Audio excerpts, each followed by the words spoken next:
Во знаменование 27-й годовщины Дня Победы и независимости приняли решение об объявлении амнистии.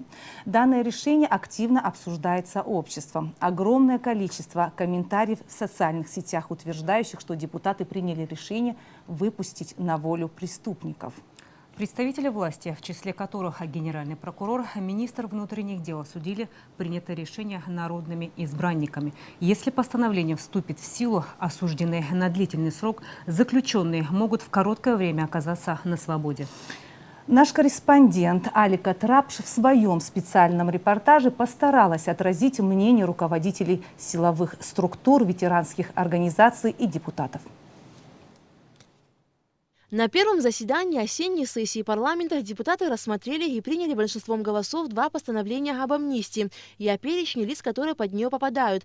Согласно постановлению, амнистия распространяется на осужденных на срок до 3 и 5 лет включительно, лиц, принимавших участие в боевых действиях Отечественной войны народа Абхазии, резервистов, участников операции по освобождению Кудорского ущелья в 2008 году, лиц, впервые привлеченных к уголовной ответственности. Освобождаются от наказания в виде лишения свободы независимо от срока наказания категории лиц, совершивших преступление по неосторожности, женщин, имеющих несовершеннолетних детей или детей-инвалидов, а также беременных женщин, женщин старше 55 лет и мужчин старше 60 лет. За принятие амнистии проголосовали 19 из 30 присутствовавших депутатов. Депутат Астамур-Лого в числе тех, кто был против принятия постановления об амнистии. По его мнению, амнистию не надо проводить каждый год, лишь в юбилейные годы Дня Победы и независимости Абхазии, то есть каждые 5 лет. Из года в год мы говорим, что судебная система не так работает, правоохранительная система не так работает. Потому немножко, мне кажется, нелогичным, да, каждый год-два применять акт амнистии, когда наша правоохранительная система со всеми ее сложностями пытается, да, не распространению, там, скажем так, криминала, да, пытается кого-то осудить, пытается кого-то арестовать. А мы каждый год, если будем проводить амнистию, мы будем, значит, абсолютно точно противодействовать этой системе. Потому, еще раз говорю, прекрасно понимаю акт гуманизма, но, как мне кажется, это должно иметь какие-то рамки, будь то юбилей, будь то каждая периодичность пятилетняя там, и так далее. Депутаты, проголосовавшие за амнистию, те, к которым мы обратились, отказались комментировать свое решение. Президент Аслан Бжани присылал дополнение к постановлению об амнистии еще на заседании парламентского комитета. Однако депутаты не учли предложение главы государства. Как не были взяты во внимание и замечания Генпрокуратуры, которая однозначно высказалась против принятия амнистии в таком виде. В частности, на заседании сессии парламента генеральный прокурор Адгур Агрба отметил, что прокуратура проводит серьезную борьбу с преступностью. Есть осужденные, которые совершили убийство и похищение людей. Если будет амнистия, не факт, что они не предоставят документы об участии в освобождении Кудорского ущелья.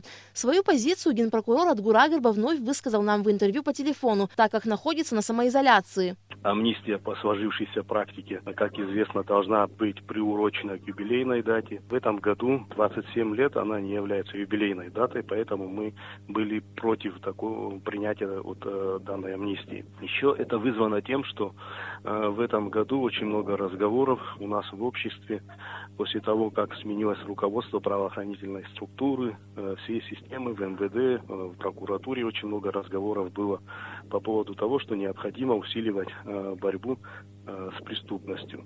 В этом году так или иначе мы пытаемся выстраивать работу, и принятие этой амнистии очень сильно может подорвать вообще работу правоохранительной системы в целом и очень негативно повлиять на нашу работу. Инициаторами законопроекта об амнистии во знаменовании 27-й годовщины Победы в Отечественной войне народа Абхазии были ветеранские организации Амсахара и Аруа. В Амсахара нам сообщили, что их организация ежегодно в преддверии праздника Победы обращается в парламент республики с просьбой амнистировать ветеранов войны, отбывающих наказание в местах лишения свободы. Почти каждый год запрашивали на День Победы, чтобы амнистировали ветеранов. Это не значит, что поголовно всех амнистировать. Там должны решать, кто подпадает под амнистию. Там уголовников, рецидивистов, отпетых преступников мы же не просим, не требуем, тем более амнистировать. Мы просим рассмотреть вопрос об амнистии тех ветеранов, кого можно амнистировать. А если рецидивист и большой срок имеет, совершил тяжкое преступление, мы же не просим амнистировать их. Я не пойму, почему сейчас именно этот вопрос возник. Мы каждый год писали, и не по нашему требованию, потом там кто-то же рассматривает, а не то, что там Сахара сказала, и всех амнистировали, такого никогда не было. Почему сейчас этот вопрос возник? Своими соображениями по поводу решения об амнистии поделился в соцсетях юрист Саид Гизердава. По его мнению, депутаты допустили слишком широкую интерпретацию своего конституционного полномочия по объявлению амнистии и реализовали его без достаточных правовых оснований и учета иных конституционно значимых целей и интересов, а также вопреки существующим требованиям уголовного законодательства. Саид Гизердава выделил ряд основных недостатков и рисков, связанных с реализацией постановления об амнистии. В частности, по словам юриста, постановление не содержит перечня преступлений, при совершении которых амнистия не применяется вообще по отношению ни к одной из категорий лиц, а депутаты произвольно формулируют круг лиц, подлежащих помилованию. Согласно статистике, в настоящее время в местах лишения свободы срок наказания отбывают 17 ветеранов. Аля Катрапш, Тимур Гугохи, Абхазское телевидение. В обществе данное постановление об амнистии уже успели назвать антинародным. Какие последствия повлечет за собой его реализация? Противоречит ли данный документ принципу неотвратимости наказания? Правы ли те, кто считает, что постановление об амнистии 2020 года дискредитирует правоохранительную и судебную систему? Поговорим об этом в компетентной аудитории.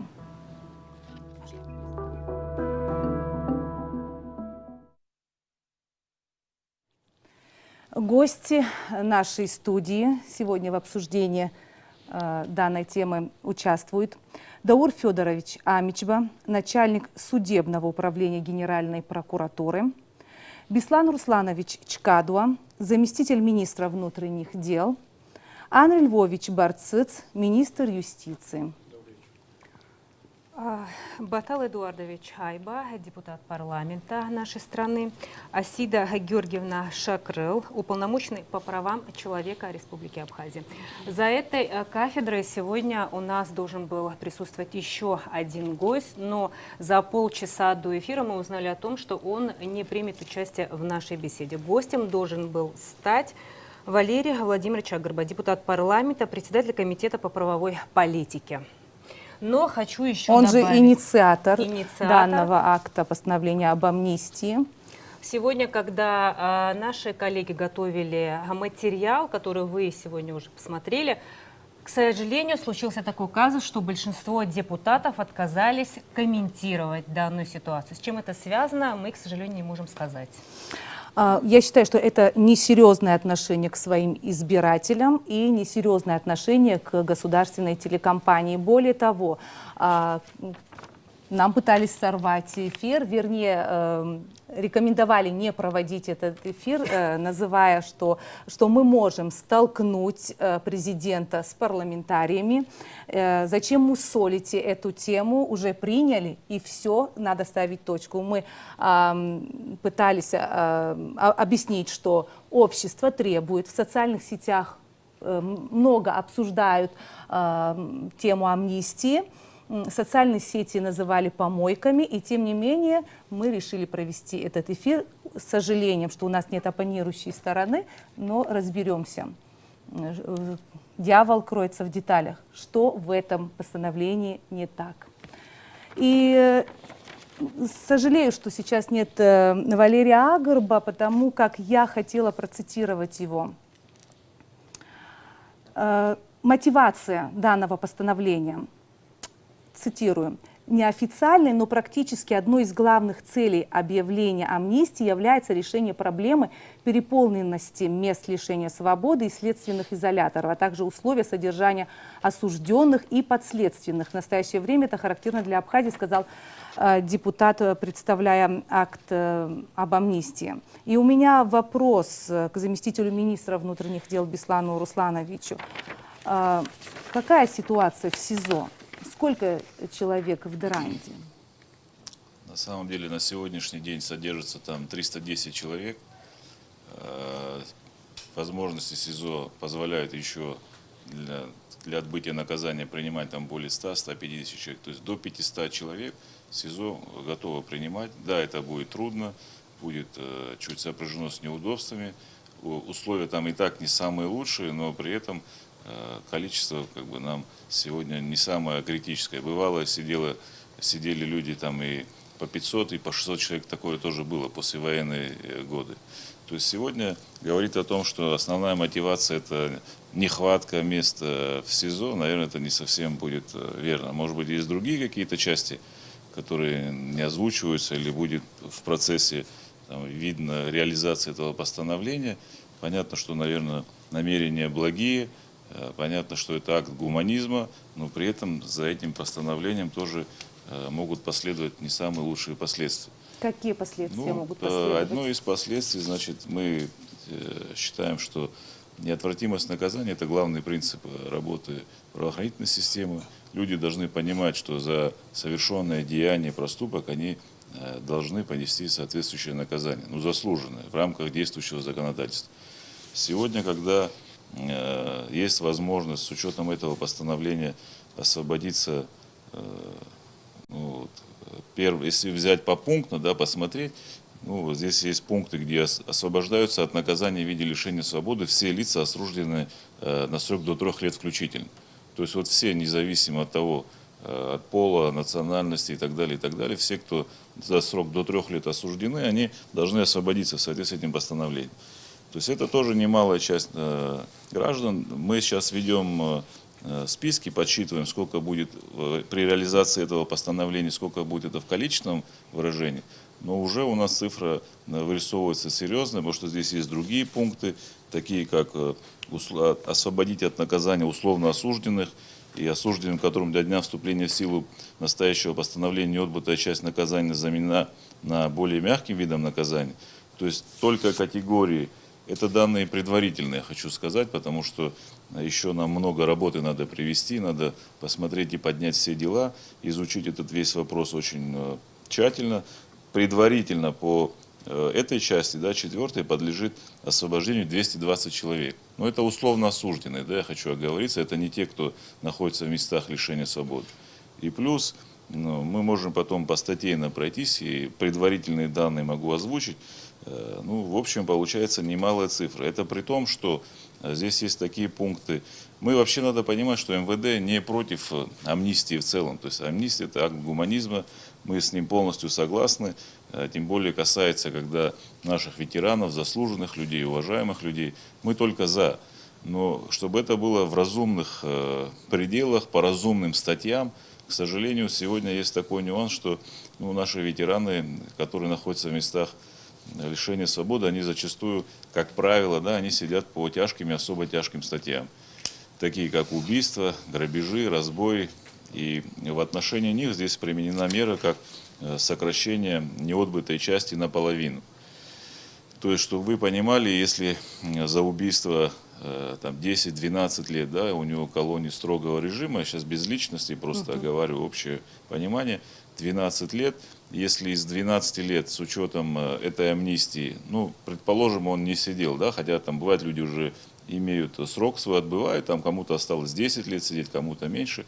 Вот если ему осталось сидеть 10 лет, с учетом этой амнистии получится сокращение наполовину, то есть 5 лет, а с учетом сроков исчисления, которые у нас производятся при расчете в режимных объектах, в СИЗО, в ИВСах и так далее, то есть это надо еще, ну, грубо говоря, можно, наверное, еще наполовину поделить, там общие сроки исчисления, если общий режим там идет 1 к 2, если строгий режим в зависимости от статьи 2 к 3, 4 к 5, 5 к 6, то есть, ну, условно, из 5 оставшихся он, наверное, еще половину где-то придется ему под эту амнистию подводить.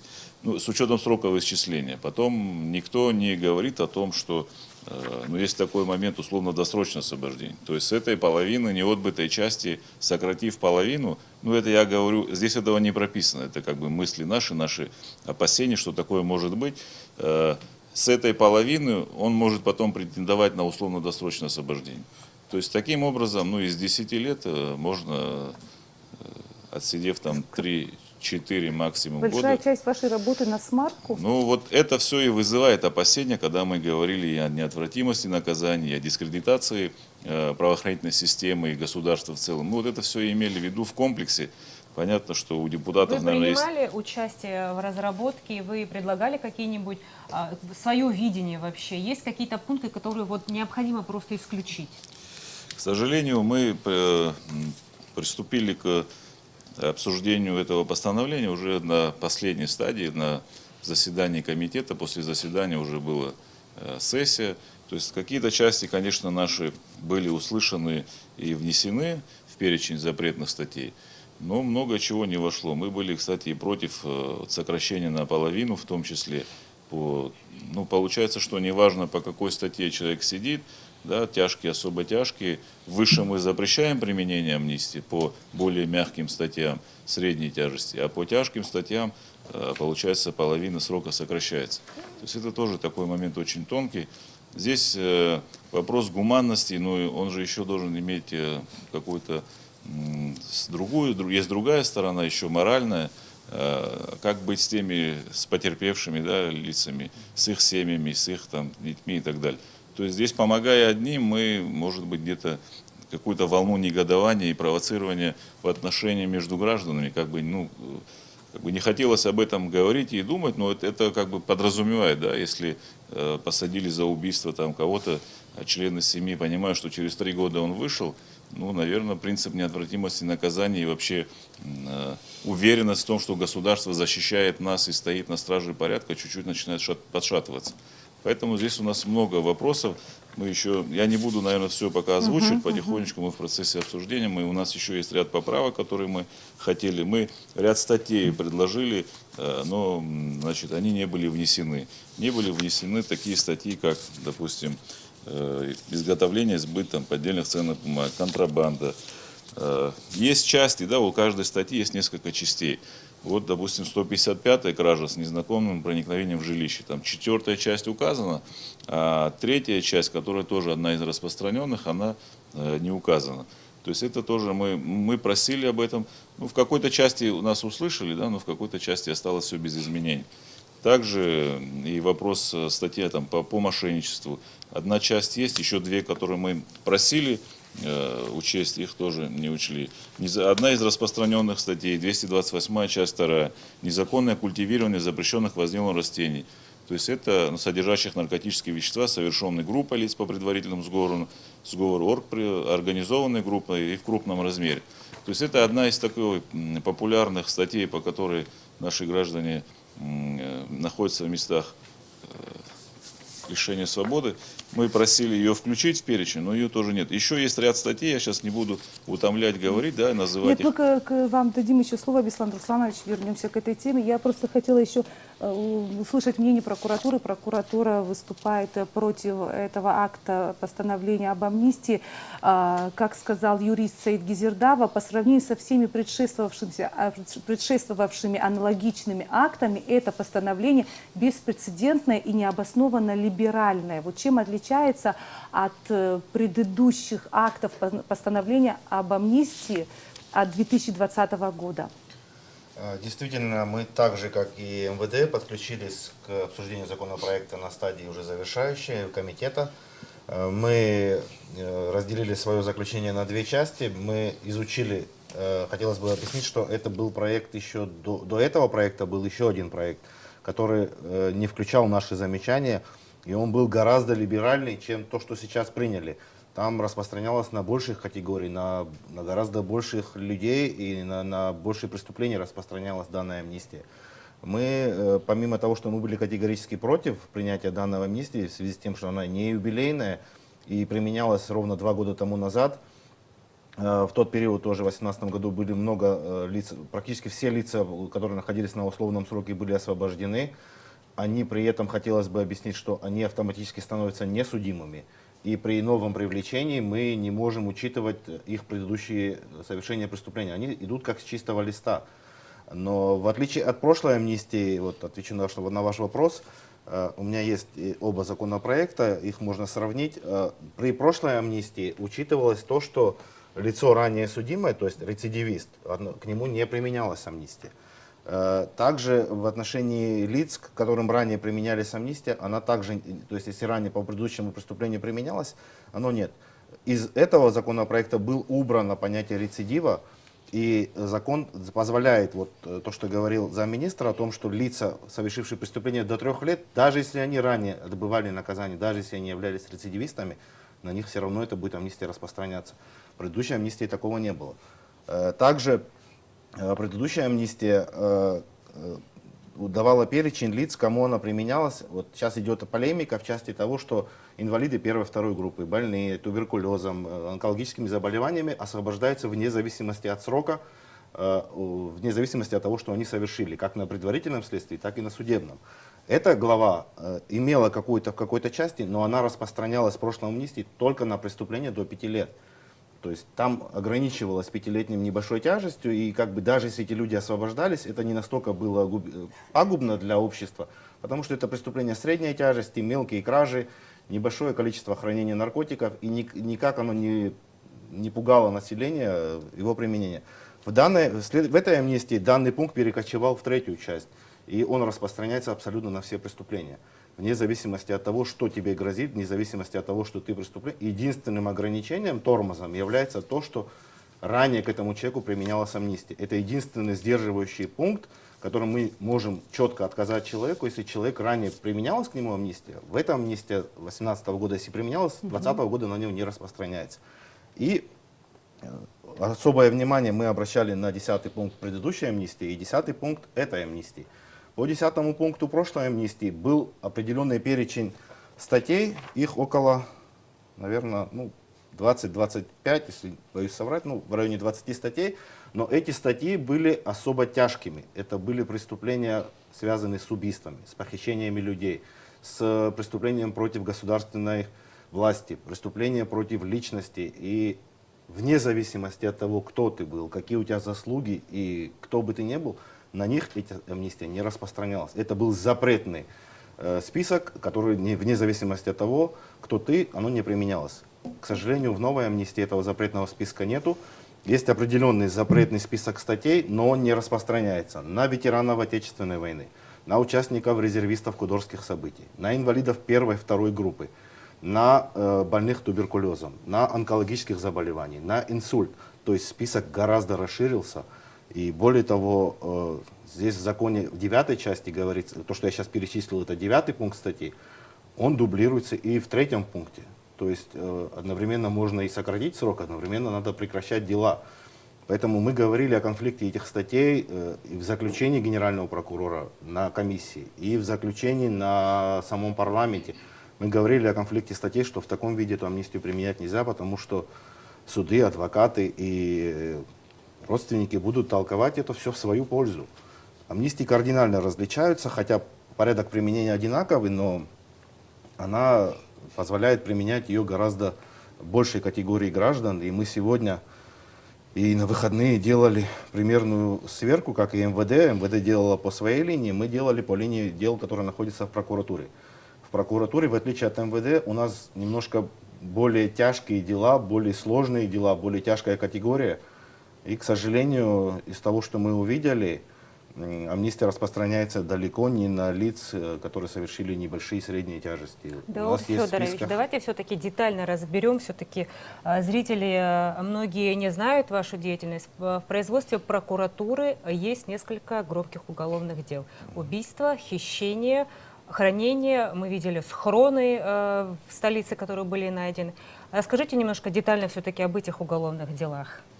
Дела, особо резонансные дела, они не подпадают, наиболее вызвавшие общественный резонанс, они по предварительной нашей оценке, по тем критериям, они не подпадают под применение амнистии. Но есть ряд определенных дел, хотя они не вызвали общественный резонанс, но они являются особо тяжкими. Это покушение на убийство, это незаконный ввоз наркотических средств через государственную границу, это сбыт наркотических средств особо крупным размером. Я сейчас не буду останавливаться на конкретных личностях, но эти дела тоже озвучивались и в сводках МВД, и в дежурной части.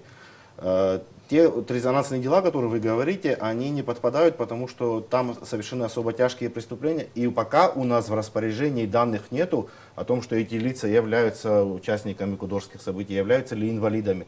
Материалов дела таких сведений нету. Поэтому только за эти короткие 2 дня мы эти дела отсекли. Но это не означает о том, что в есть будущем... вероятность того, что какие-то есть документы вероятность вам того, поступят? что нам предоставят какие-то документы медицинские, которые ранее не были представлены. и адвокаты, либо сами родственники подзащитных, предоставив эти документы органу предварительного расследования, поставят ребром вопрос о том, что этот человек тоже заслуживает амнистии, вне зависимости от того, что он совершил, будь то убийство, будь то похищение, изнасилование или... Если депутаты хотели таким образом использовать этот метод для того, чтобы решить проблему перенаселения тюрьмы, это очень странная мотивация. Андрей Львович хочет сказать свое мнение. Да, уважаемые коллеги, спасибо за предоставленное слово и возможность. Я бы хотел начать с того тезиса, о котором вы говорили. Действительно, мотивация освободить или частично освободить места лишения свободы с целью устранения проблемности их перенаполнения, как минимум, звучит странно. Целью такого рода правовых действий, такого рода действия, как амнистия, которая определена нашей Конституцией в обязательном порядке, в рамках мировой практики, в рамках в целом общей теории права, на наш взгляд, должна заключаться именно в принципе гуманизма, который, в свою очередь, должен быть выражен в том, чтобы оступившемуся гражданину предоставить второй шанс. Когда мы начинаем изучать попунктно статьи этого постановления, буквально на первых пунктах создается впечатление, что этот принцип реализовывается.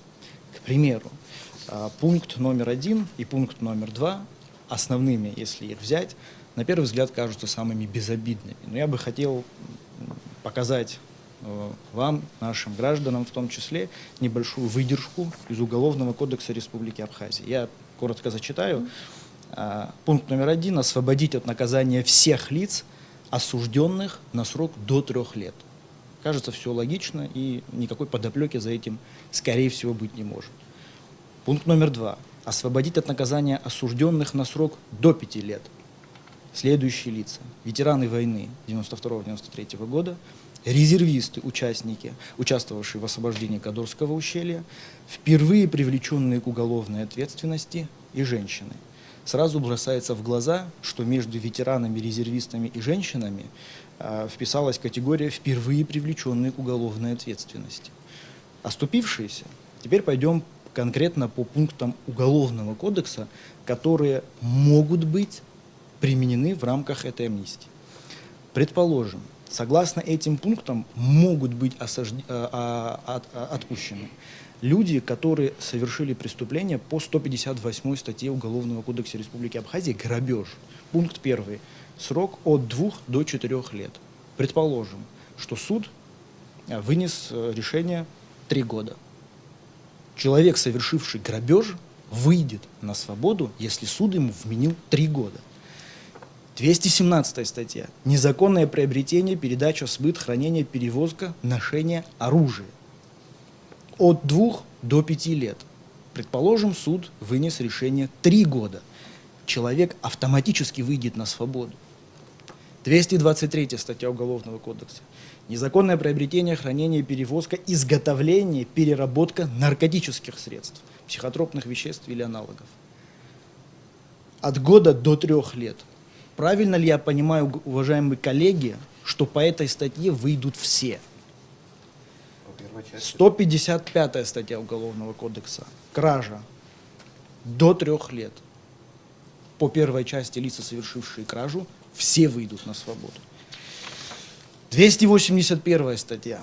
Организация экстремистского сообщества. По первой части. Лишение свободы на срок до 4 лет. Вменили человеку 3 года. Он выйдет на свободу. 286 статья. Нецелевое расходование бюджетных средств. Хищение нашего с вами бюджета. Лишение свободы на срок до 2 лет. Выйдут на свободу. Получение взятки. Выйдут на свободу. Получение взятки должностным лицом. Выйдут на свободу. Убийство, совершенное в состоянии аффекта. Причинение смерти по неосторожности. Доведение до самоубийства. Умышленное причинение тяжкого вреда здоровью. Умышленное причинение, прослеживается умысел. Срок от 3 до 7 лет. Вменили 3. Выйдет на свободу. Побои, истязание, незаконное лишение свободы, мошенничество, вымогательство, присвоение растрата, изготовление, сбыт поддельных денег. умышленное уничтожение имущества. Это только вот короткий перечень статей, по которым, если людям вменили до 3 лет, а такое у нас попадается часто в правоприменении, в практике, эти люди все выйдут на свободу. Я привел эту выдержку для того, чтобы у граждан не складывалось ощущение того, что вот эти первые, казалось бы, самые безобидные статьи этого постановления такие безобидные, какими они кажутся на первый взгляд. Когда начинаешь изучать детально те санкции, которые предусмотрены Уголовным кодексом, плюс правоприменение у нас показывает, что, как правило, суды стараются давать не по верхней планке, либо посередине, либо ниже, то это люди, которые выйдут на свободу. И здесь я поддерживаю своих коллег о том, что это вызывает очень серьезную озабоченность, но по поводу нашей озабоченности мы скажем чуть-чуть попозже. Спасибо. Батал Эдуардович, после всего услышанного, конечно, вам придется сейчас просто оправдывать парламент. Вы голосовали за или против? Добрый вечер. Я, конечно, поддерживаю принцип гуманизма, но в данном случае, вот коллеги озвучили детали и их опасения, я голосовал против данного акта. И скажу вкратце, почему. Вот детали уже были озвучены правоохранительными органами, исполнительной властью. Ну, на мой взгляд, я лично для себя и ряд моих коллег, в том числе ветеранов войны, я их мнение изучил перед заседанием и вообще перед выносом данного постановления, что фактически эта амнистия имеет массовый характер. Вот сейчас мои опасения были озвучены, в принципе, и, на мой взгляд, это сильно бьет по репутации государства в целом. Не только по правоохранительной системе, судебной ветви власти и парламенту. Для меня, как депутата, и для тех граждан, которые меня выбрали, в первую очередь важна репутация, ответственность, мера ответственности, которую мы несем как государственные служащие, как депутаты непосредственно. Вот я хочу привести пример, я наверняка повторюсь, потому что здесь специалисты озвучивали данный вопрос. Вот предыдущий акт амнистии 2018 года, ну, коллеги поправят, если что, мы тоже голосовали, и как память мне, если не изменяет, этот акт поддержали единогласно. Он был прорабатывался и с Генеральной прокуратурой, и с МВД, хотя зачастую мы к консенсусу не приходим по разным статьям, но тем не менее он не был таким либеральным и не носил такой массовый характер. Тут, Анна, что произошло? Тут получилось следующее, что мы, поддерживая ветеранов войны, людей, которые вклад в современное абхазское государство внесли, мы фактически развязали руки на перспективу. То есть люди, понимая, что подобный прецедент существует, и что те гипотетически, они, совершив особо тяжкие преступления, в перспективе могут подпасть под амнистию. Понимаете, вот меня это беспокоило, и в таких беседах с правоохранительными органами, с ветеранами войны, они, обращаясь в парламент, чтобы вы знали, они не персонифицировали этот вопрос, никак не говорили, чтобы по эту амнистию попали все заключенные. Там педофилы, террористы, душегубы разной квалификации и так далее.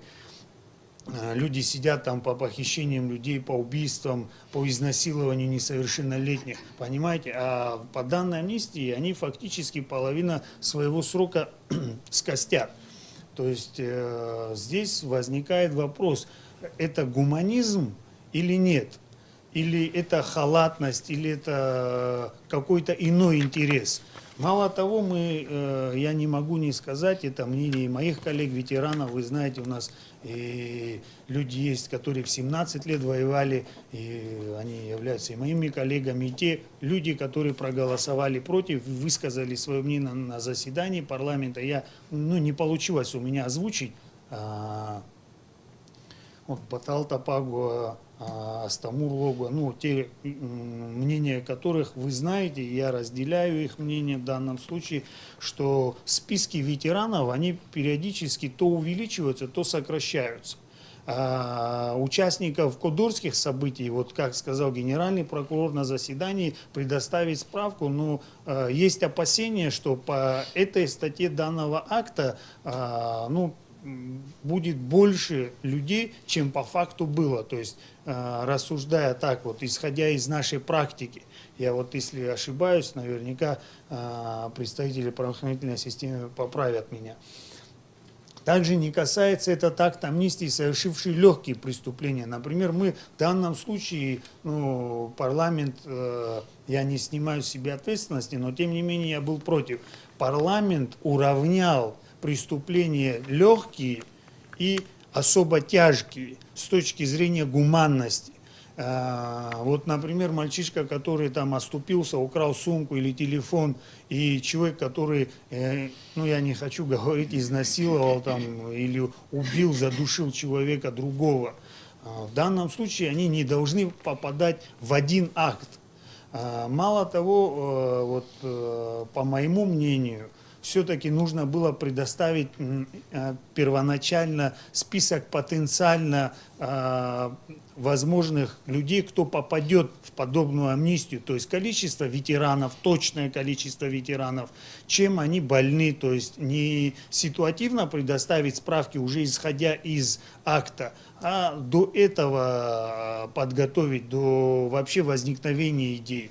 И вот как сказал представитель Амсахары, по-моему, вот в начале эфира, что они не ходатайствовали абсолютно за всех ветеранов, и не все ветераны должны попадать под их ходатайство. Я так правильно же понимаю?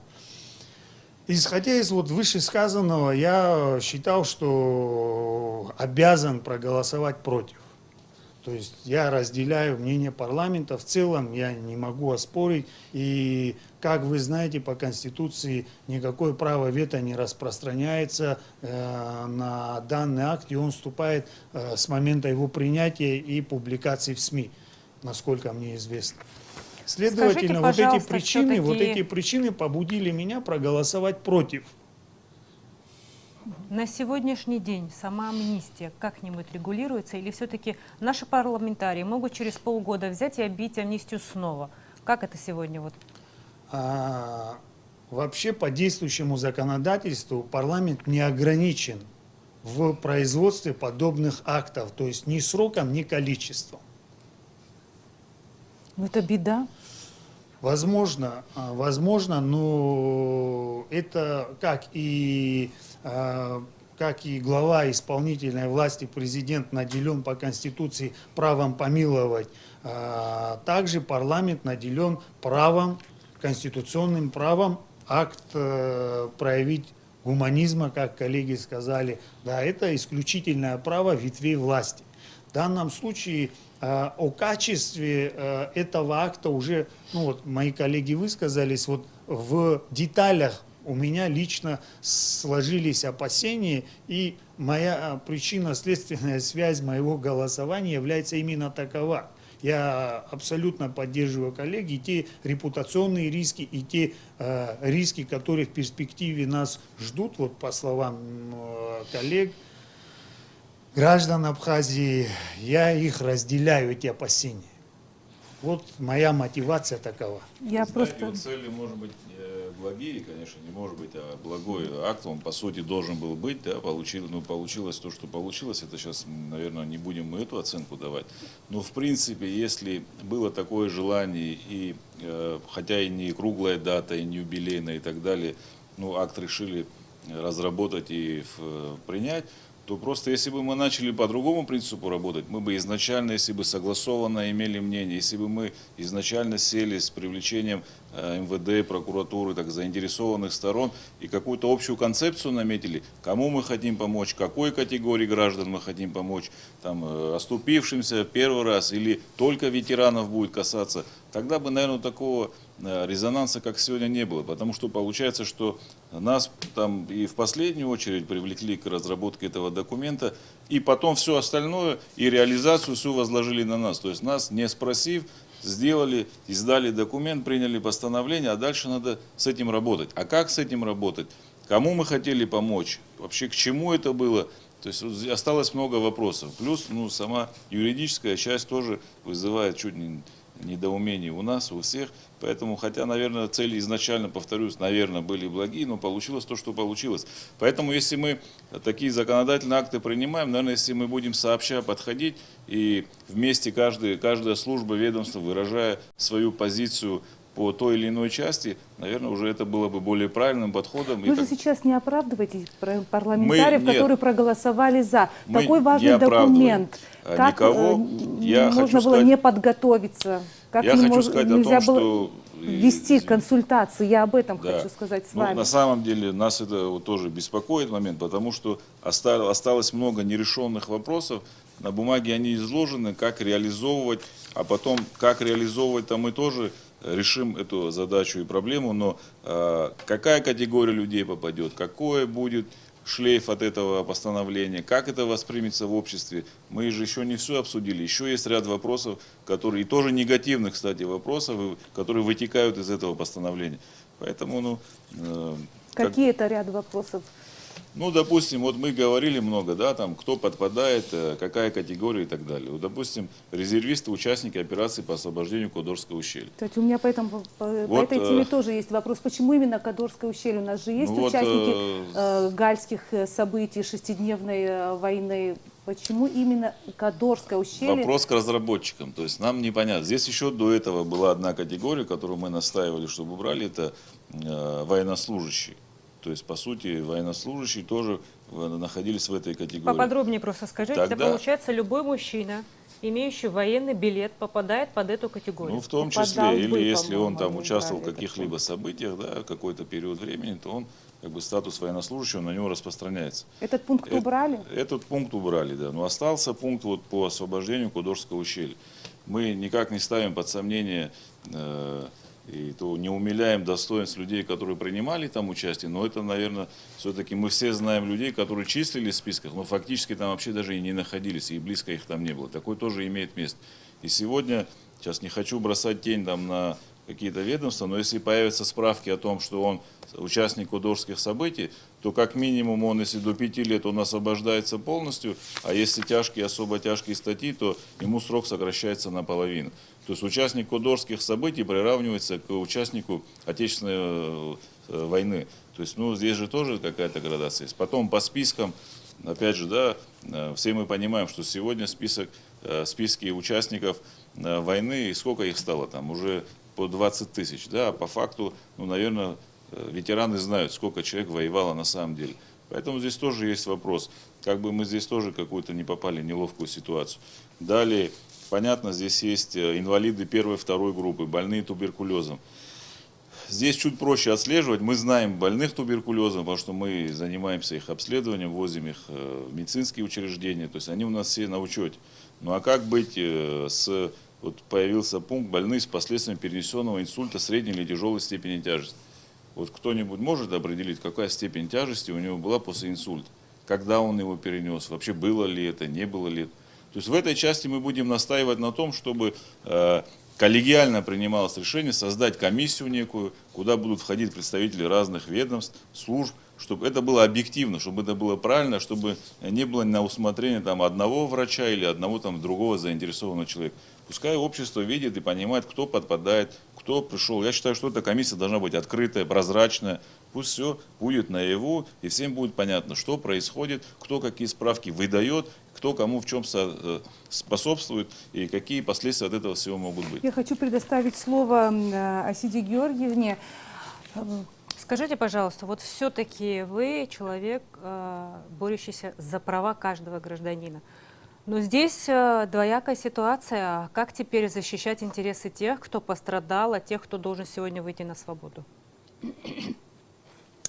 На самом деле, вы знаете, да, это такой вопрос такой тонкий, да. Но я бы хотела бы сказать, что, например, треть обращений в аппарат уполномоченного по правам человека, они связаны с нарушениями прав человека в правоохранительной системе.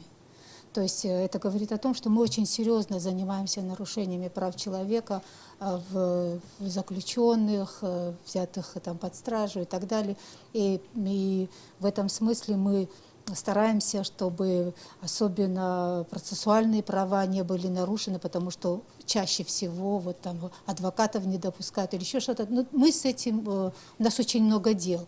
И те, кто обращается к нам, они знают, что мы стараемся быстро реагировать, и особенно учитывая условия содержания наших заключенных, о котором вот в мотивации тоже сказано депутата вот, комиссии, мы стараемся как-то реагировать на любые вот такие обращения, потому что мы все знаем, что наша тюрьма не соответствует никаким нормам и стандартам, и просто нужно строить новую тюрьму. Значит, исходя из этой логики, даже можно всех выпустить, потому что на самом деле то, о чем вы говорили, что можно и до 500, я, конечно, с этим не согласна. Это значит, что в нечеловеческих условиях их там они надо...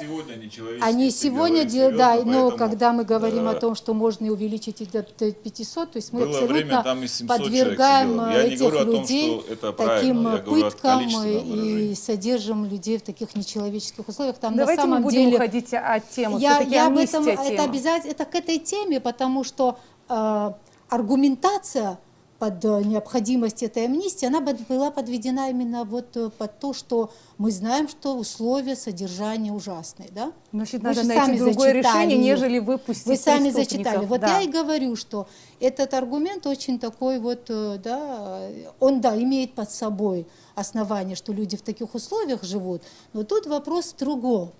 И вот вы об этом, на это тоже обратили внимание, о важности обсуждения этих вопросов, о подходах, да, к обсуждению. Дело в том, что почему такое вот недовольство в обществе, да? Ну, все мы понимаем, это акт гуманный, да, амнистия. Почему так взбудоражилось общество?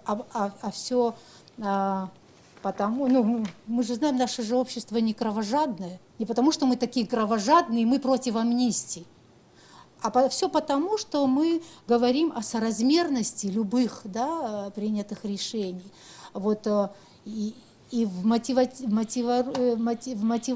да, ну, комиссия, когда представляла, наверное, парламент знаком, депутаты, наверное, знакомы с мотивацией, да, и цели, задачи, почему они сейчас решили такую вот объявить амнистию. Дело в том, что это 9-я амнистия.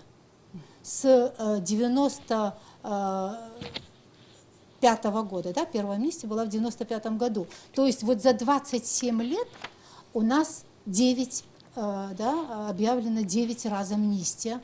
Да, какие-то 6 из них, они приурочены ко Дню Победы.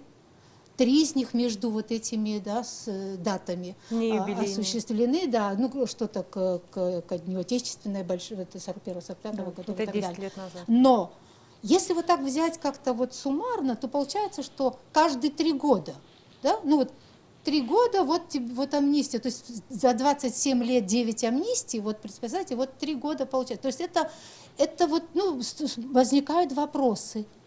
И вот все это, знаете, вообще почему происходит? Я думаю, меня поддержит в этом депутат парламента. У нас нет закона об амнистии. Поэтому депутаты так произвольно объявляют эту амнистию, когда хотят, с чем хотят. Это его, наверное, ну, вознаменование сейчас все с Днем Победы, все это понятно. Вы знаете, когда, мне кажется, иногда мы вот в этом вопросе спекулируем ветеранами войны. Я не думаю, что это повышает их, да, доверие к ним, авторитет и так далее, это дискредитирует их. И еще самое страшное, что мы таким образом дискредитируем такой важный, гуманный акт, как акт вот амнистии. Это один вопрос. И сегодня вот все, что сегодня озвучено, это удручает очень. И, конечно, наша общественность после такого, да, общество, наверное, будет думать, готовы будут отказаться, да, от такого гуманного акта. Зачем нам нужно вот подводить, да, и на самом деле такие настроения, ну, такие вот, я уже сказала, такие кровожадные и так далее, вот должны быть все наказаны и так далее. Меня вообще удивляет вот как логика, конечно, ну, вообще в действии депутатского корпуса. С одной стороны, мы ужесточаем наши законы, ввели еще одну, да, статью, предусматривающую смертную казнь. По наркотикам. Да, увеличили По статье, санкцию. насколько я знаю, И ну, при увеличили этом, санкцию, да, они при новость этом мы привели. вот так легко и произвольно, да, вот такие издаем постановления. Самый главный принцип, вы уже здесь уже озвучили, это неотвратимость наказания. И когда мы говорим о гуманности, обо всех этих вот принципах важных, почему-то она избирательно действует этот принцип. Только к тем, кто совершил преступление. Не может депутаты парламент отдельно, да, вне контекста что-то рассматривать, да, вот, и вне контекста вообще всего государства. Дело в том, что если парламент принимает решение ужесточить какую-то санкцию, при этом он очень легко, да, принимает решения, такие решения, которые позволяют людям, которые совершили тяжкие преступления, уйти от наказания, то мы таким образом, вот такими действиями, мы поощряем безнаказанность. Это ли цель была у депутатов парламента? Я не знаю. Мне сложно говорить о целях, потому что очень... Я просто удручена. Я не понимаю, как можно не давать своих комментариев, да, не делать комментарии. Люди проголосовали, все, кто проголосовал «за», вы озвучили, что они... 19 человек из 19 30. человек, да, вы ко многим обратились, и они не захотели с вами говорить. Я думаю, что здесь, вы знаете, когда президентские выборы, мы все вот готовы, не знаю, до самого последнего отстаивать что-то, и смещаем и президентов, и все остальное, но демократические механизмы, очень много таких механизмов для того, чтобы решения, принимаемые в стране, они поддерживали, да, это общество. В данном случае я считаю, что, например, избиратели должны были бы позвать своих депутатов, за которых они голосовали, и спросить у них целесообразность такого, с их стороны. Они должны услышать их точку зрения. Если общество лишено этой дискуссии, да, а как мы видим, что в парламенте не была обеспечена дискуссия по этому вопросу, хотя в регламенте парламента предусматривается, и там сказано о том, что постановление проходит такую же процедуру, да, как и законопроекты. То есть во-первых, в комитеты, там много как бы таких требований и обсуждения в комитеты, и как это выносится и в первом чтении, во втором чтении. Но наш депутатский корпус считает, наверное, что это не важно, да, все это, чтобы были разные чтения, но на самом деле это важно для того, чтобы услышать аргументацию каждого депутата, почему он сегодня принимает такой важный акт. И получается, что мы лишая возможности в 2 чтениях хотя бы, да, это очень важно было еще и потому, что нет закона об амнистии, нет процедуры, как это должно установлено. Понимаете, любой закон, он же принимается очень взвешенно, да, но мы не имеем такого закона. Тем более нужно было проводить его не в одном вот таком, да, не за одно заседание, не в одном чтении. И почему нужны в 2 чтениях?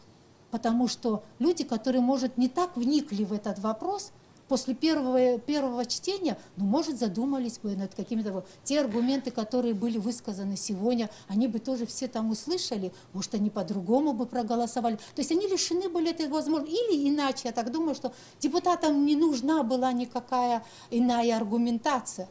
Может, просто они так решили, Могли бы всё. быть у депутатов другие причины, нежели отсутствие закона об амнистии? Есть ли подводные камни, о которых вообще сегодня не говорят? Возможно, я не знаю, возможно, вы знаете, почему я думаю, что, ну, видно, что вот как-то наспех и очень быстро все это было решено, потому что иначе все эти аргументы были бы обсуждены, и я как знаю, вообще все представленные аргументы, которые не приняты комитетом, но рекомендации, да, не приняты комитетом, они на сессии должны быть озвучены, и по каждому должны были быть даны комментарии, почему они не приняты, да. Но всего этого не сделано. Ну, может быть, ну, не знаю, наверное, много работы у депутатов или еще что-то, комментарии, которые мы не услышали во время представления, да, этого законопроекта на сессии. Ну как? На сессии. Позвольте вот мне все-таки пару слов Можно я добавить. договорю? Я просто... Мы уже час в эфире, поэтому... Все-таки комментарии были, и выступающий обосновал данный акт.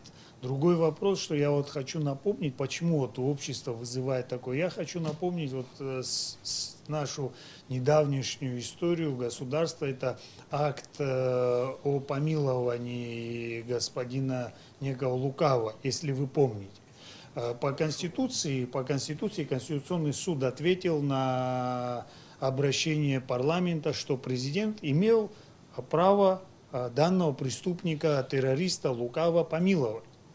Вот, коллеги, все мы помним. Я здесь наблюдаю некую схожесть. Это в поспешке и в моральных оценках данного действия. Вот, Анна, я именно в этом вопросе вот как раз хотел заострить ваше внимание, что общество отреагировало болезненно. Именно по тяжести преступлений, что эти преступления носили этническое направление и антигосударственное направление. Сегодня получается, что частично, конечно, идем на смягчение данным актом. Парламент, коллеги могут меня поправить, если я в какой-то части ошибаюсь, но я понимаю то, что принято парламентом, особо тяжкие преступления, в том числе терроризм, убийство, это совершенная группа лиц и так далее, где люди получают большие срока, там 10-15 лет, особо тяжкие преступления, они сокращают срок и теоретически, гипотетически могут попасть под условно-досрочное освобождение. То есть я частично, конечно, не в прямом смысле, но сравниваю эти действия в какой-то степени и с актом помилования Лукава. Один из депутатов, которого, кстати, мы пытались быстро заменить Валерия Агрба, чтобы у нас был человек, который проголосовал за этот акт постановления, мы услышали его аргументацию. Не буду называть его имя. Он, когда ему позвонили, пригласили на эфир, он сказал: да, я проголосовал за, я об этом жалею, потому что я не вник в суть, я просто проголосовал. Тут и еще о качестве выборов, кто попадает в наш парламент. Да, безусловно, люди в тяжелейших условиях сидят. Мы это все знаем. И вот представители МВД, прокуратуры, представитель защиты гражданских прав. Мы все, и депутаты в том числе, разделяем мнение, что данный акт в преддверии праздников, он возможен, безусловно. Но он не должен носить такой массовый характер.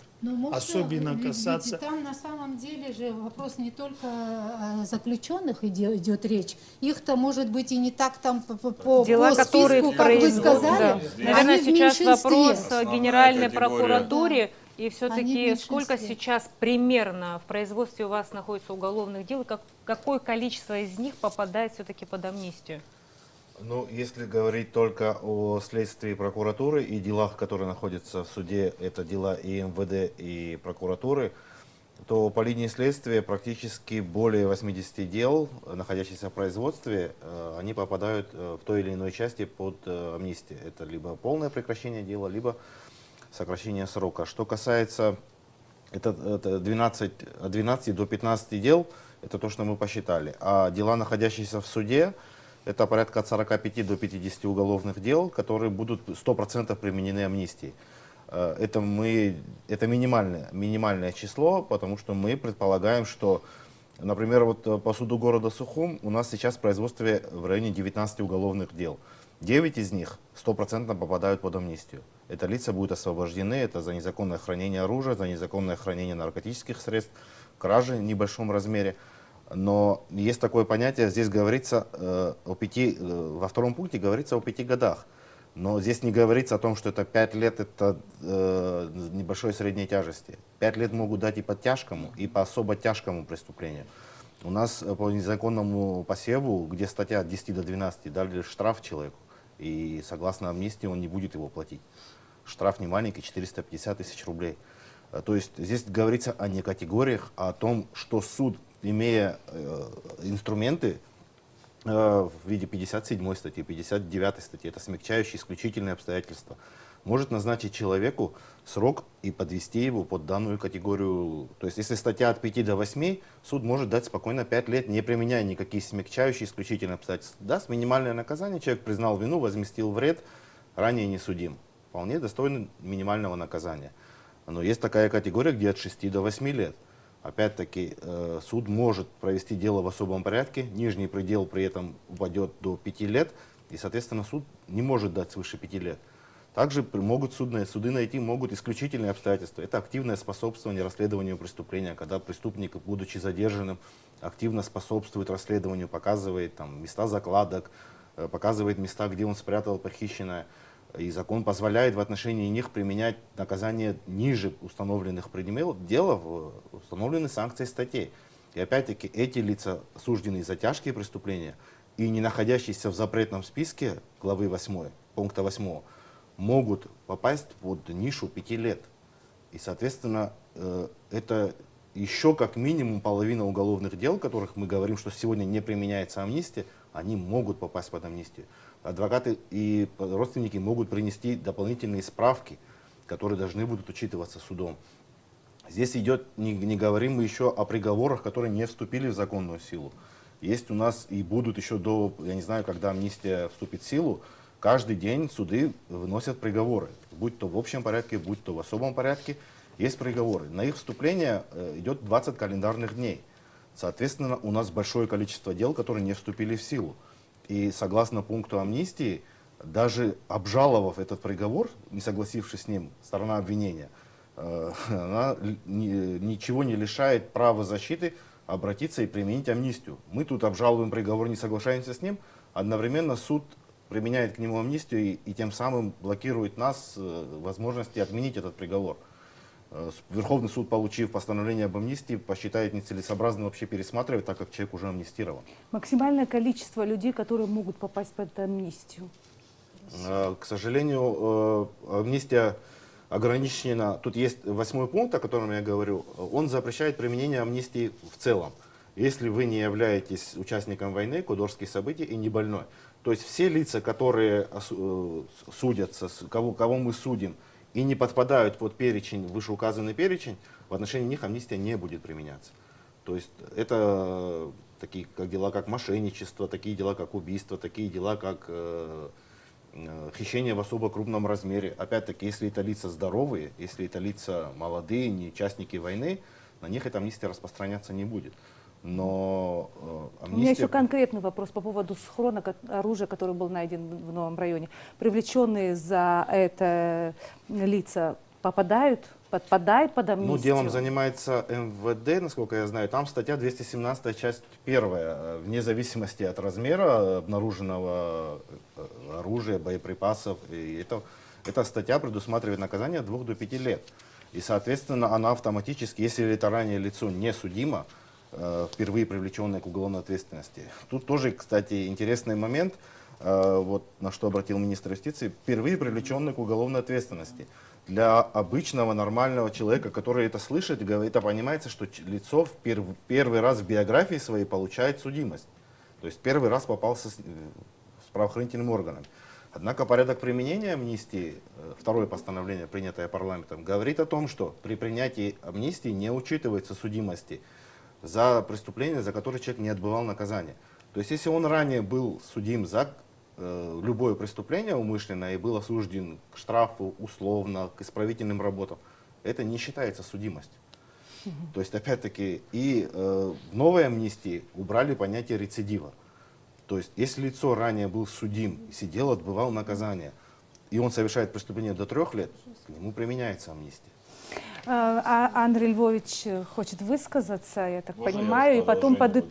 подытожим Тема нашу у него, беседу. то, что касается, да, на стадии следствия у нас вот, по нашим спискам, но эти списки тоже, они условные в каком плане? То есть они пока идет работа по ним, и цифры еще не окончательные, они могут меняться, но меняться они, к сожалению, будут только в сторону увеличения.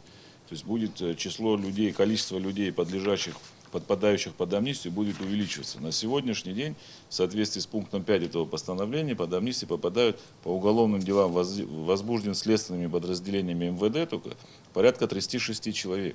Это помимо тех, о которых говорила Генеральная прокуратура, то есть это по части МВД. Самое большое количество людей, но они освобождаются, я повторюсь, не из мест лишения свободы, а условно осуждены, 220 человек. Но самый казус, наверное, всего, вот, что я хотел бы отметить, мы говорим, все-таки амнистия, она подразумевает собой, да, или воспринимается как акт, который в отношении там, людей, принимавших участие и так далее. То есть непосредственно тех, кто имеет прямое отношение там, к военным событиям и так далее. Единицы. Их попадают реально, ну, по пальцам можно пересчитать, сейчас цифры уточняются. То есть основная часть попадает 12 человек, более 12 человек, это кому будет сокращен срок отбывания на 50%. Но при этом они все равно как бы дальше, у них срок еще остается. А чтобы вот прямо вышли люди, да, ветераны Отечественной войны, здесь надо будет долго и упорно считать. Знаете, можно как-то вот, я вот хотела бы об этом сказать. Вы знаете, вот когда мы говорим, я вот чувствую, что если он ветеран, то все как бы надо принимать. По отношению, если он ветеран, то и амнистия должна быть, и все. Но вы знаете, а что мало наших представителей внутренних дел погибали в Гальском районе во время всех этих событий и так далее. Ну почему такая категория именно связана с военными действиями? Почему они должны быть именно всегда освобождены? Вы знаете, это тоже, я опять говорю, все это дискредитирует. Я считаю, что, может быть, эта индульгенция не может быть на века. Да? Может быть, тоже нам надо поставить точку. Если люди, которые в свое время готовы были отдать свою жизнь за Абхазию, за свою страну и так далее, сегодня совершают такие тяжкие преступления, которые не то что дискредитируют абхазское государство, но мы не можем преодолеть это все, чтобы построить нормальное правовое государство. Почему мы должны, это должно быть особо наоборот, должна быть еще больше ответственность у таких людей. Может быть, они не понимали, за что они жизнь готовы были отдать, за какую страну. Может, они не понимали, что мы хотим строить против... Больше часа в эфире, надо еще... Это все вопросы, которые нужно серьезно, как бы, дискуссии должны быть по нему. Мы не Анна можем Львович, из года в год... Анна, извини, пожалуйста. Анна, извини, пожалуйста. Я просто доскажу, и потом, я думаю, что я не так много говорила, чтобы меня перебить и с одной, и с другой стороны. Может быть, я просто доскажу. Это, наверное, не очень приятные вещи, да? Но все, что дискредитирует право, наше государство, мы должны очень серьезно их обсуждать. Не так вот пройтись, да, вот если эта категория есть, ну давайте к каждому Дню Победы для резервистов будем усадить. Но нужно к этому вопросу тоже вернуться. И о работе парламента тоже, о принятии любых законов, об участии общества, об участии экспертов в таких дискуссиях. Это очень важно, если мы говорим о демократическом государстве. Если не будет таким образом, понимаете, и парламент решается, их решения теряют легитимность в обществе. Это все то, что нужно сегодня обсуждать. Я понимаю, что мы можем без конца уткнуться в эти пункты, кто подпадет, кто не подпадет. Это очень, да, это важно. Потому что это тоже какой-то прецедент. Но важнее другое. Важнее, какое государство мы строим, какие мы принципы отстаиваем в этом государстве. Когда мы говорим о правах человека, реально ли мы думаем, реально ли каждый депутат понимает, что это под этим означает и какие должны быть действия. Когда мы говорим о гуманности, мы не можем не говорить о жертвах преступлений. У нас в государстве не принято много законов. в том числе и о компенсации и так далее жертвам преступлений, если преступник или тот, который, который совершил какое-то преступление, и семья, ничего, он, если не может, значит, и государство не выплачивает ничего. Эти все вопросы, которые сегодня стоят на повестке. Это все говорит о том, какое мы государство строим. На самом ли деле мы утверждаем ежедневно и работой парламента, и работой судов, и работой прокуратуры утверждаем эти принципы. Принципы соблюдения прав человека, принципы целесообразности, соразмерности, неотвратимости наказания. Это все очень серьезно. Вот все, что мы это говорим, это можно было бы сидеть в кабинетах и там обсуждать, почему тот или иной пункт вошел и не вошел. А здесь, в этой студии, мы должны говорить о том, какое государство мы строим. И каждая ветвь власти, она должна, сегодня парламент вырабатывать политику страны на ближайшие 5 лет, вот тот или иной созыв. Какая политика? Что мы этим хотим, какие мы цели преследуем? И на эти вопросы должны уметь ответить депутаты. Они ответственны за эти решения. И они должны отвечать за эти решения и перед своими избирателями, и в целом перед своим обществом. Абсолютно разделяю Скажите, ваше возмущение. Скажите, пожалуйста, все-таки президент на сегодняшний день не может наложить вето на данный документ. Есть ли выход в данной ситуации, или все-таки в этом вопросе поставлена точка? Андрей Львович. Ваше мнение? Если вы позволите, мы в продолжении разговора, я уже сказал, что я категорически не согласен с той постановкой вопроса, если я ее правильно понял. Ветераны, безусловно, это не индульгенция. Ветераны – это особая категория людей, благодаря которым мы сегодня здесь стоим, находимся и говорим именно о построении того государства, которое мы сейчас вместе дружно строим. И если ветеран оступился, а какая-то часть этого постановления все-таки касается того ветерана, который оступился, я считаю, что, безусловно, этому ветерану надо дать шанс на исправление и построить свою жизнь немного иначе. Понятно, что суть наших сегодняшних претензий к этому постановлению заключается в том, что помимо оступившихся ветеранов, это постановление касается и рецидивистов, и людей, которые совершают очень тяжелые преступления для нашего государства и общества. Эти преступления действительно подрывают устои нашего государства, уничтожают нашу правовую систему, несут дестабилизирующие факторы. И именно на это направлено наше сегодняшнее беспокойство. Я продолжу статистические данные моих коллег, и как-то странно, что мало кто заметил, что Министерство юстиции тоже является органом, который будет исполнять это постановление. И приведу вам данные, что в Министерстве юстиции находится около 82 исполнительных производств о взыскании штрафов, назначенных в качестве наказания за совершение преступления, подлежащих прекращению.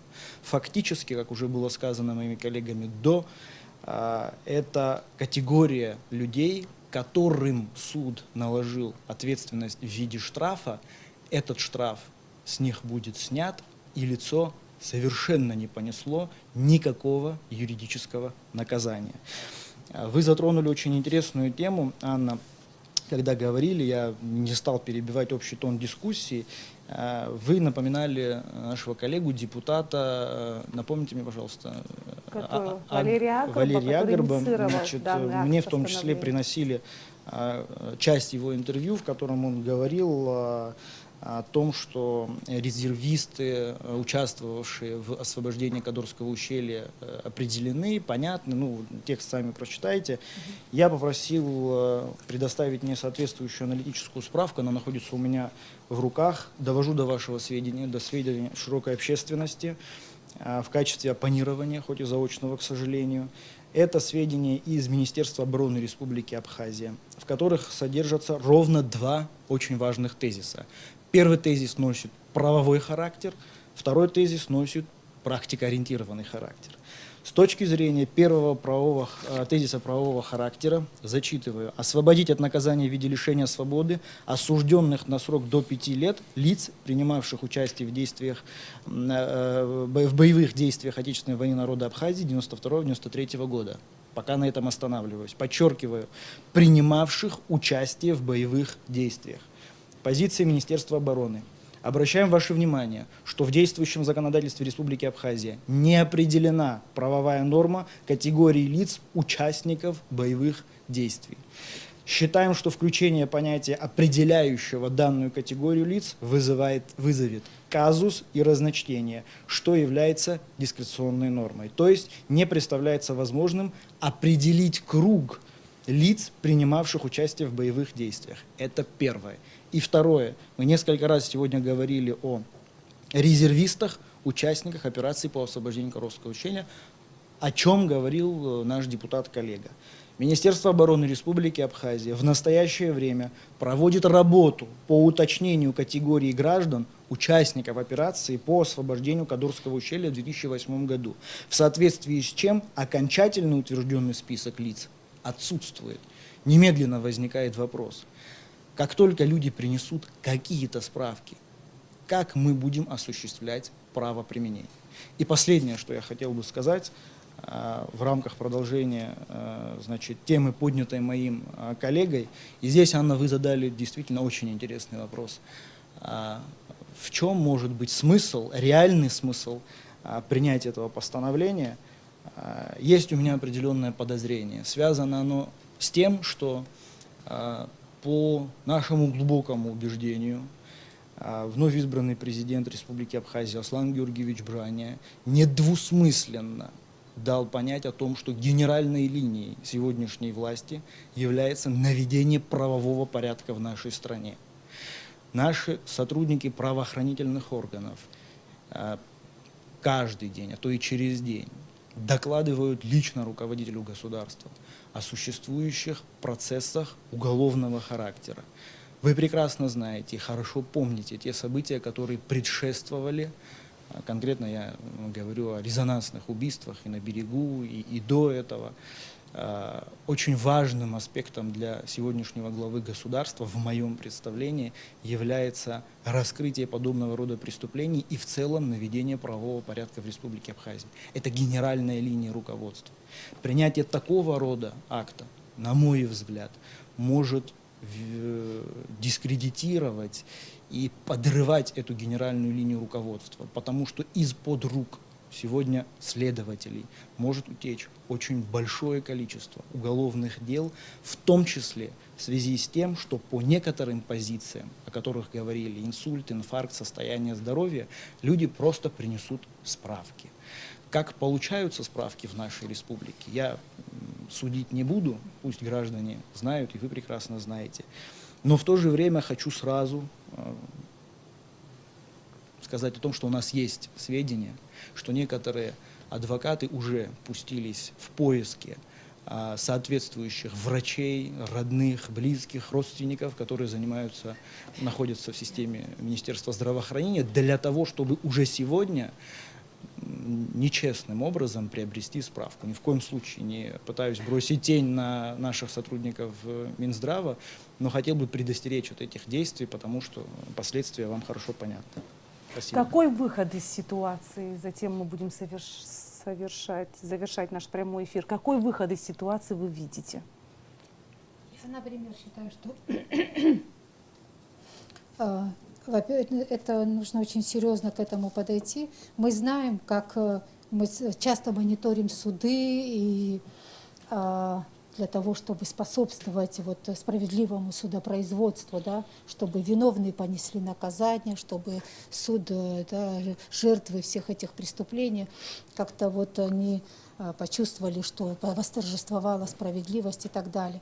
И мы видим, что за 27 лет очень много дел, в том числе и громких, которые остались нераскрытыми.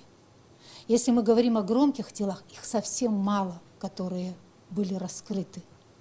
И даже те, которые раскрыты сегодня, если они таким образом виновные, которые мы вот как-то общество поверило в правосудие, поверило, что все-таки возможно виновных наказывать в этой стране, они не уйдут от наказания, они понесут наказание, даже по тем делам, если они будут вот таким образом, да, отпущены, эти преступники, которые, по отношению к которым общество было, в общем-то, единодушно в том, чтобы они были наказаны. Это очень серьезно подрывает, вот как уже сказали, наше государство.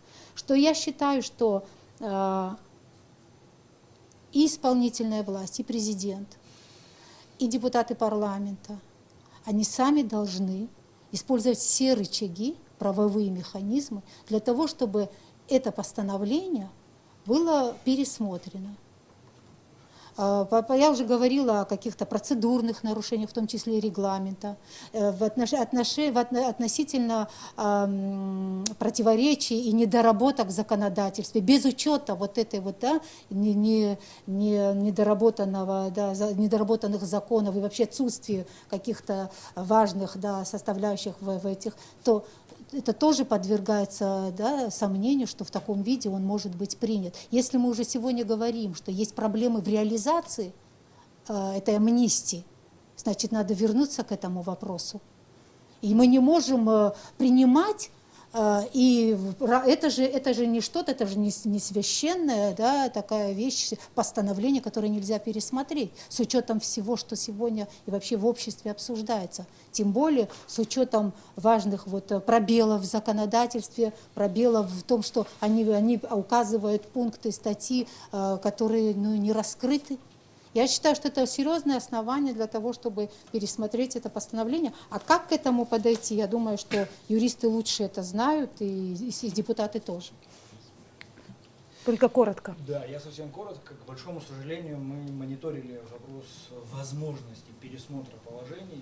Довожу до вашего сведения, что механизмы, связанные с Конституционным судом Республики Абхазия, в данном вопросе задействованы быть не могут в силу того, что законодательство устанавливает пределы проверки по данной категории вопросов, и здесь, к сожалению, к большому сожалению, пределы мы не проходим. Единственное, что, на мой взгляд, может быть сделано, это со стороны исполнительной власти сообщить о том, что правовые последствия этого решения могут быть абсолютно непредсказуемые, и мы, не знаю, должны пожелать нашим коллегам в правоохранительных органах в осуществлении их деятельности. Все, что я могу сказать. Спасибо. Ну, если подытоживать, да, наш сегодняшний разговор, понятно, что много вопросов осталось, каждый высказался в своей части. Я бы хотел сказать о другом. Конечно, наверное, этот законодательный акт уже останется или не останется, это уже вопрос второй, но, скорее всего, он останется и будет вступить в силу. В течение 2 месяцев мы будем его исполнять. Но хочу просто предостеречь общество и граждан, наверное, тех же депутатов, которые принимали такое решение, что в течение 2 месяцев, как только начнут освобождаться люди, мы все сразу же почувствуем ухудшение криминогенной обстановки в стране. Это неизбежный факт. Будет вспышка преступности, будет ее увеличение, потому что много людей, которые уже не раз и не два были осуждены, и которые сейчас попадают под эту амнистию, выйдут на свободу. Поэтому, конечно, мы работали и будем работать и выполнять свою работу независимо от того, как эта амнистия была принята и какие цели она преследовала. Милиция будет выполнять свою работу, но хотелось бы просто отметить, что такое будет иметь место. Это просто тот анализ, который мы провели по тем преступлениям, по тем направлениям, по которым содержатся люди. Какая часть из них, опять же, по предварительным данным, они будут еще доуточняться в списке. То есть количество людей, которые освободятся, это потенциально те люди, которые будут совершать преступления. Львов Федорович. Что касается порядка применения амнистии, никаких сложностей применить эту амнистию нету. У нас есть широкий опыт применения амнистии. Мы за последние 10 лет уже 4-5 раз применяли. Есть механизмы, как ее делать. Никакой сложности ее применить нет. Сложность заключается в том, в отношении кого мы ее применяем. Здесь много говорилось о ветеранах. Вы понимаете, ветерана посадить крайне сложно. Зачастую в судах участвуют и его соратники, и ходатайства много поступает и от представителей парламента, и от участников войны.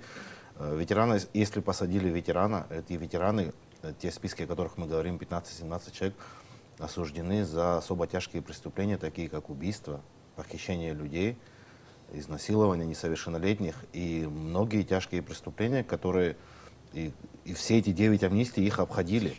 Они были заблокированы, эти лица. Я понимаю, что они ветераны, но они не просто так сидят. И сегодня мы, сократив им наполовину срок, автоматически более 90% мы подведем к возможности подачи условно-досрочного освобождения. Так как они, сократив им срок, быстро наступит тот срок, который они отбыли 3/4 от назначенного наказания. Единственный способ ее не применять, ее не публиковать. Если это есть такая возможность, мы только будем за, не вступив в силу, мы не будем ее применять. А так мы готовы. Батал Эдуардович, я надеюсь, что ваши коллеги смотрят этот эфир и понимают, какие последствия могут быть от принятого ими решения. Помимо Совсем УДОЖа коротко. у нас сроки исчисления, поэтому и так, понятно, это не лояльное законодательство, это связано с условиями содержания. В связи с этим сроки исчисления в 2016 году были изменены, но по тяжким, особо тяжким там есть свои градации. То есть после сокращения неотбытой части наполовину уже срок гораздо значительно уменьшается. Плюс если еще УДО, то эти люди в ближайшее время выйдут на свободу. Для многих этих граждан действует старый закон, Да. который был еще более лояльным. более лояльный. Я что хотел сказать. Мои коллеги, все в принципе, и кто выносил это постановление, безусловно, хотели и руководствовались принципом справедливости, понимаете? Я вот слышу мнение, что вот там ветеранов наказывать, не наказывать, как к ним подходить. Безусловно, вот, молодое поколение в Абхазии, к которому мы относимся, и значительная часть парламента с гордостью смотрит на их заслуги и то, что они в составе парламента находятся. Есть пример, как в сложной ситуации во время войны надо себя вести. Тут вопрос в деталях, как говорится, и вот этот такой массовый характер, который расширяет круг лиц и так далее, вот как представитель прокуратуры сказал, насильники детей и так далее, они попадают под категорию данного постановления. Впредь хотелось бы, чтобы мы в случае принятия подобного акта, я не могу не гарантировать, что подобный акт в следующем году произойдет так, как закон позволяет это сделать, коллеги знают, и никакое конституционное ограничение на данное постановление не распространяется, как министр юстиции отметил. Я хочу предостеречь просто, чтобы мы понесли ответственность, вот, если в случае криминогенная ситуация ухудшится, и разделяли ответственность также со всей государственной системой в целом. И еще раз хочу сказать, что я, например, не видел, чтобы кто-то говорил или в чьих-то действиях не было мотивации, несправедливости и так далее. Но каждый человек определяет справедливость субъективно, то есть как он это видит, как он это понимает. И на то это парламент, на то нас выбирают граждане Абхазии. И вот перспектива какова? Единственное, вот то, что сказал представитель Министерства внутренних дел, что они подойдут комиссионно, я насколько знаю, создадут специальную комиссию, которая будет определять критерии, насколько человек попадает под эту амнистию. Я хочу сказать, что мы уже 1,5 часа в эфире. Кстати, зрители смотрят нас не только по эфиру абхазского телевидения, но и в онлайн-режиме на сайте АГТРК и на странице в Фейсбуке. Активно комментируют наш сегодняшний прямой эфир. Завершим сегодняшнее обсуждение. Спасибо вам большое за такой детальный расклад. Пора, Рената, подводить итоги. Пора.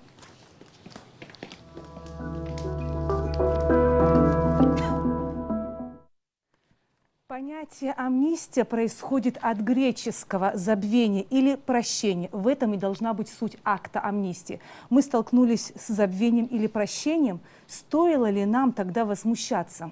Не совсем. Понятно желание тех, кто находится в закрытых учреждениях, учитывая условия содержания в СИЗО. Но будет правильно сказать о мнении других членов общества, которые негативно воспринимают амнистию в целом, защищая права тех, кто переступил закон, не нарушаем ли права тех, кто пострадал и стал жертвой тех, кто хочет выйти на волю. Данная амнистия противоречива, и у нас, у ведущих программы, после обсуждения проблемы, нет однозначного ответа на вопрос, что это было.